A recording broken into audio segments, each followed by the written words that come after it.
Mabuhay. This is Alexi Fernandez from Davao City. Maayong gabi sa tanan akong followers. Guys, tomorrow is Friday and the last day of the week and the last week of the month of June. So medyo na pressure ko guys to all my friends just because daghan pa kong trabaho karon nga wala na human. So tomorrow dapat ko yung mga asikasuhon nga paperwork kani siya dapat i-arrange ko ni then kani isubmit sa kliyente.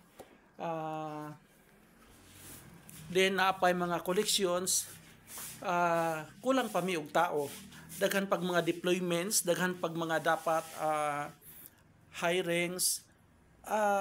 Medyo na pressure ko guys, na pressure ko kay di ko gusto nga mahuman ang semana, mahuman ang bulan nga daghag naka nabitin nga trabaho. So gusto ko dapat patch up tanan. That is an update of my works, mga dapat asikasuhon. So guys, continue to follow me, continue to stand by me, continue to share and likes of my video clips. Guys, continue to follow also my TikTok accounts, my YouTube channel. Continue to subscribe my YouTube channel. God bless everyone.